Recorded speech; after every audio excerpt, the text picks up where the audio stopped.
So we've spent a bit of time over the past day or so talking about politics, but not so much talking about policy.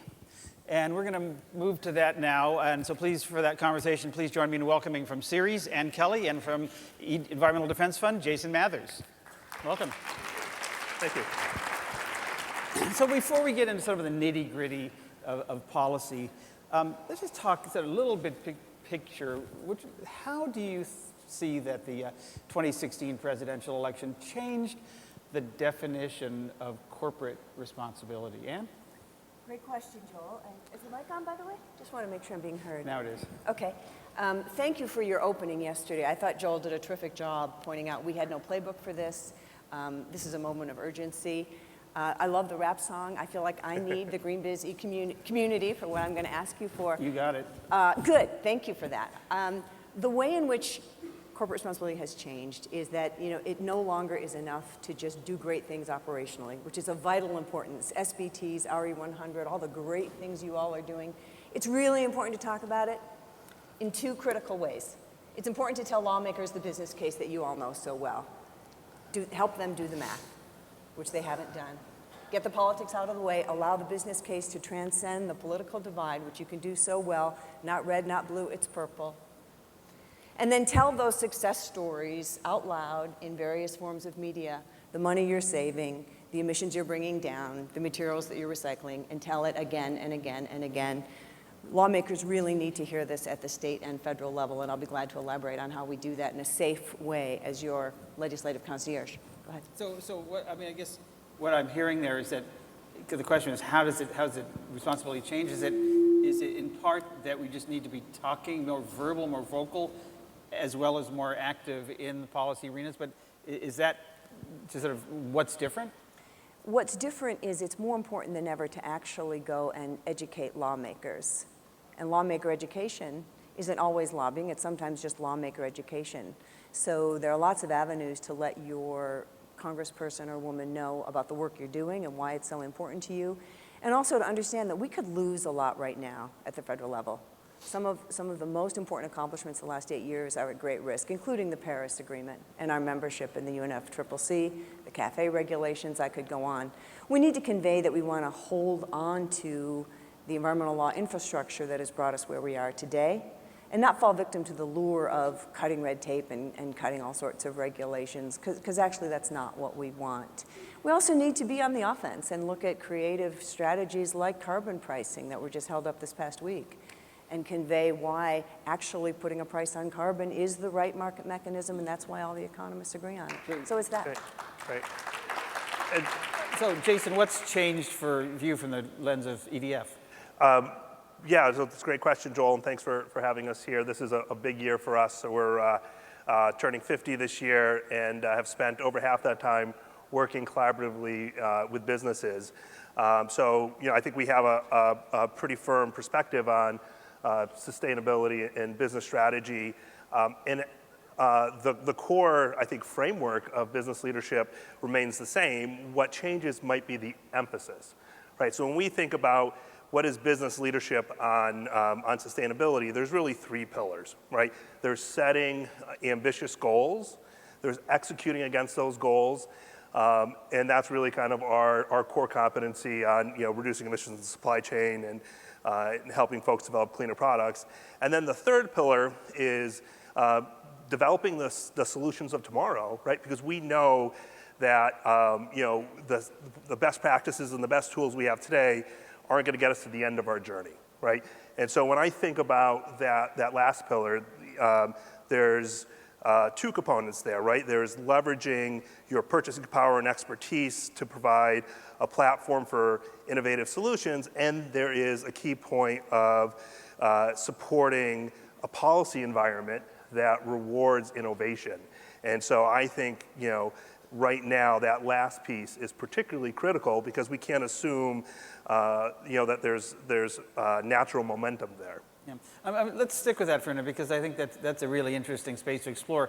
There's a lot of, and I want to get to the Paris and, Sure. and a lot of those kinds of issues, and also want to get to what's happening outside of the federal government.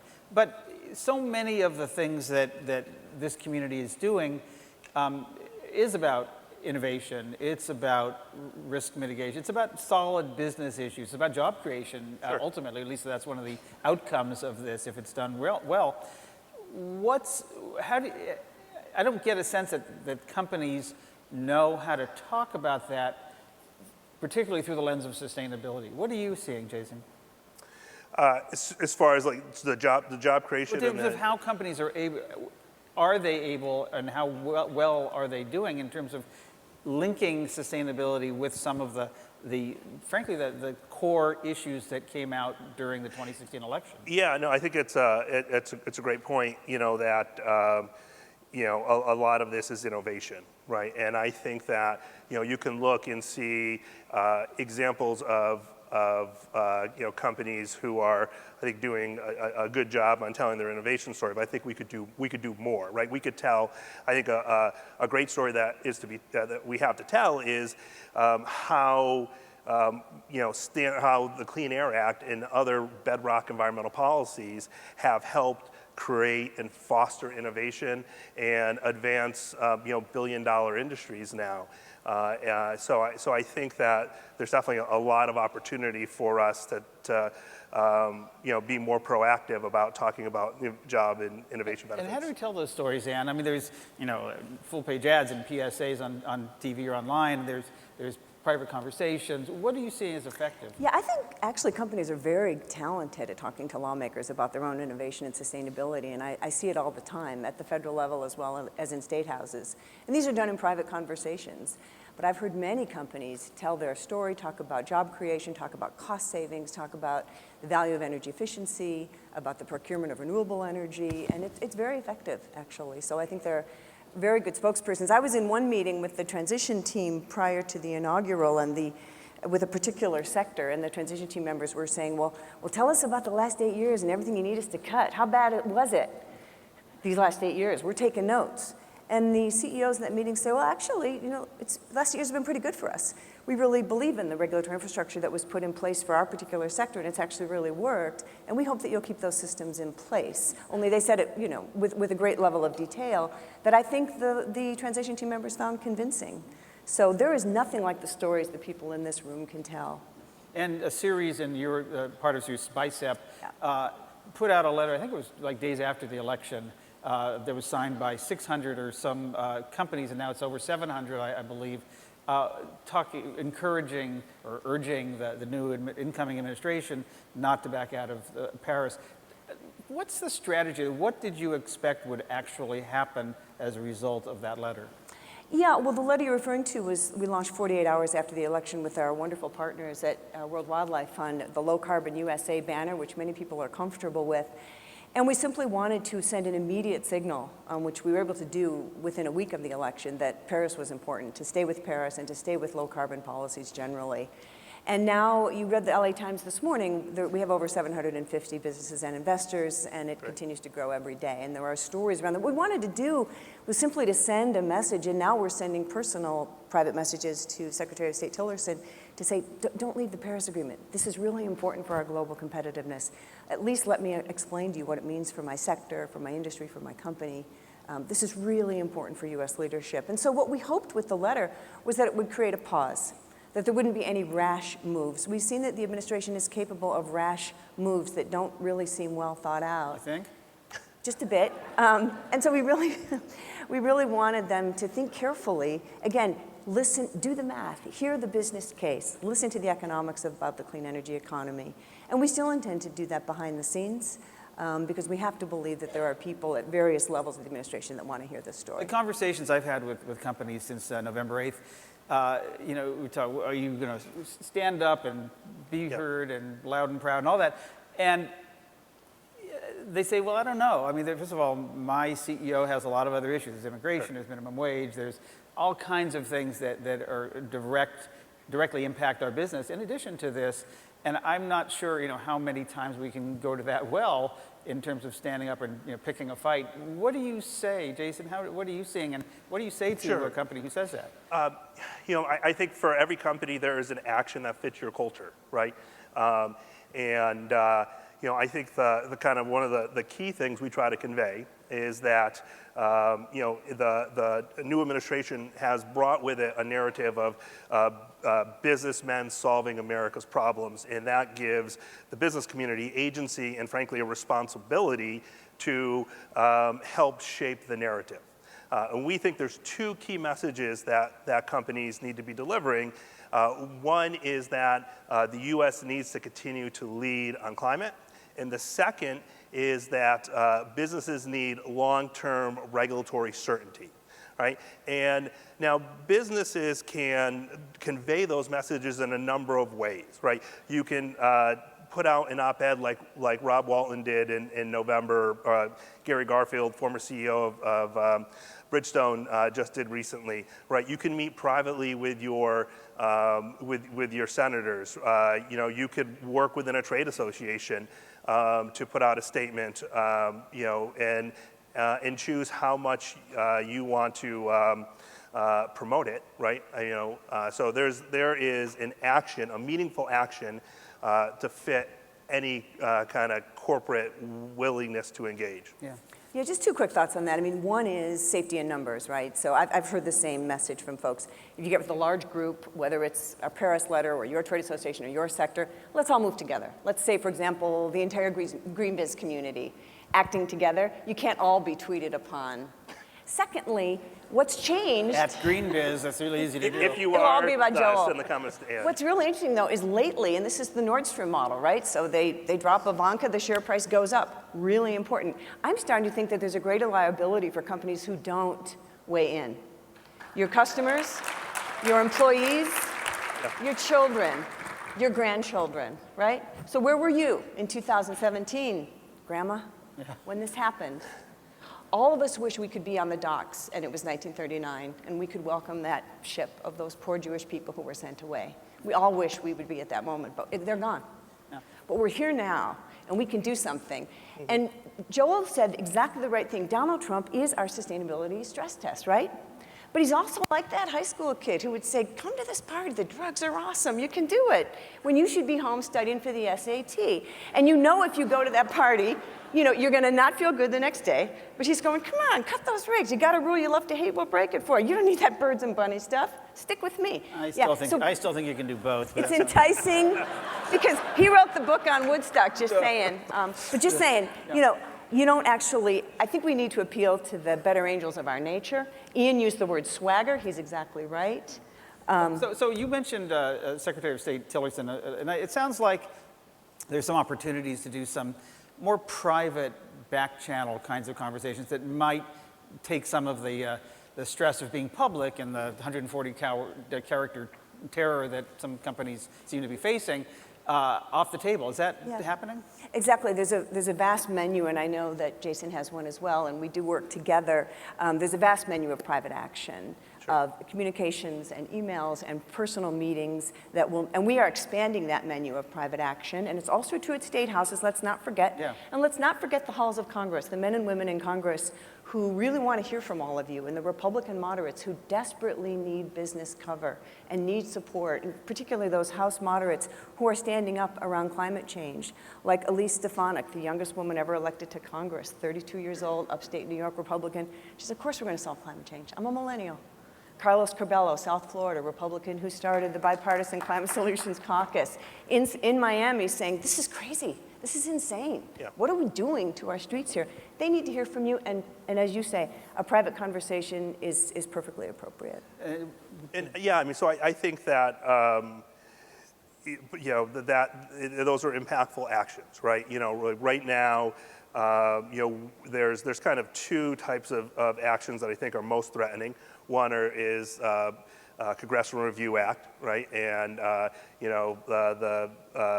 they're already going after some of the methane rules. There's concern about some other rules, right? Companies have an important message to deliver to the key senators who are going to stand up to the pressure in the fight that the oil and gas industry is trying to ram down their throats, and save these standards, right? So, I think it's critical to have private meetings. It's, it's also important to be engaging through your trade association. I also think when the when the administrator goes into the EPA, we would expect a number of fights potentially around alternatives to the Clean Power Plan. And businesses, I think, have an incredibly important role to be meeting with him and his team to, again, note the importance of regulatory certainty and U.S. leadership on climate change. I want to get to questions in a second, but you've talked about a lot of different issues. And if a company actually says, well, I want to pick one issue, I want to just, I can't focus on all of these things, and there's just too many moving parts. What's the one thing that you would encourage a company to really weigh in on, Ann? It's Paris. Paris, Paris, and Paris. I think that's what I would say. We both work on transportation issues. There's the truck standards that we could lose. CAFE is also a strong second runner-up. We really need the CAFE standards. I love Ford and General Motors. I'm from native Detroiter. We got to have the CAFE standards. This is baseline. Andy talked about giving love earlier. I give more tough love, but we got to keep those CAFE fuel standards in place. What's tough love in this case? Tough love is that, we want General Motors and Ford, we want to bring up our car companies to the highest standard possible to make them globally competitive, which is why those standards were established back in '09. And to GM and Ford's credit, they're both members of Series, both stood up and said, yes, we can do this. We are going to do this. These have been reviewed at length. There's tremendous analysis about consumer demand, about technology, about the need to shift to more fuel-efficient cars. It would be a real mistake to backtrack. That just makes no sense. No, I actually think it kind of depends, right? So it depends on two things, right? What industry is the company and where are they geographically located, right? Are they in a red state or blue state? Yeah, I mean, are they in a state where there's a key senator, right? So kind of that, kind of with that as the overlay, to me, I think it's EPA authority to regulate greenhouse gas emissions, right? That underpins all the progress we've made through the Clean Power Plan, through the greenhouse gas standards for cars and trucks, and I think there's every indication that the oil and gas industry is gunning for it, and that's going to be our big fight. Yeah, Leland, let's get a question in. Yeah, there's a couple questions on Twitter. One of them is about local government. So cities are leading on setting big climate goals. Is there an opportunity for businesses to engage at the local government level, and how are you seeing the more successful collaborations? Are either of you working at the city level?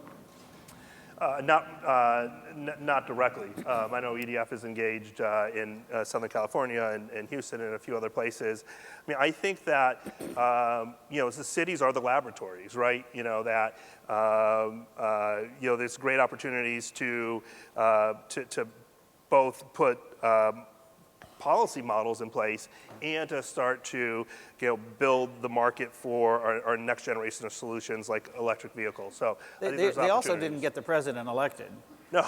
So that's there's a challenge there, right, Ann? Well, that's right. Again, and that's why they're such great centers for innovation. I couldn't agree more. Absolutely, work locally, work at the state level. No question about the amount of things that businesses can do, and they can actually post some wins and have some successes, and it will be less divisive than at the federal level. So before we go, we talk a lot, we hear a lot, any new administration, about the 100-day plan, right? What's the president going to do and all that, what's going to be the legacy, that first 100-day legacy. What's the 100-day plan for these folks? What's for business, for sustainability executives, for companies in general? Yeah, so those 100 days are slipping by quickly. Yeah. And the 100-day plan is right now, early and often. I know the world changes weekly, but we are seeing a pattern that companies who stand up are going to be rewarded. And if you stand up with your peers and your colleagues, you're being questioned. Did you guys really mean this? This is the sustainability stress test. If you really meant what you said, it's time to come together and to find avenues to stand up. Happy to talk to you. Give a shout out to REBA, the Renewable Energy Business Alliance, and Marty Spitzer and that great work procuring renewable energy. If you need to be apolitical, just keep demanding clean energy. Just keep calling for clean energy in a serious way. And that is creating the market pull that is telling the right story around the low carbon economy. So you need to find ways to be loud and proud and tell your story. Happy to help you do that. Also happy to help you get through the halls of Congress. or your state house. There's a lot of resources here, and you are needed now more than ever, and you will be on the right side of the future if you join us. Yeah, Jason? I think remain optimistic, right? I cut my teeth during the Bush years as a organizer of global change scientists, and there were some tough times, right? But there was also the time when, we got the Pavley standards, we got AB 32, and we had Lee Scott's transformational 21st century leadership speech that is still driving, this field 12 years later. I think to recognize that we can make progress now, and that I think the most important thing to do is to put your company firmly on the side of climate action, whether that's through an op-ed or through a new round of goals or through a statement through your trade association, but be clear that you stand for climate action. Thank you. Lots to do and so little time. Please give it up for Ann Kelly and Jason Mathers. Thanks so much. Thank you.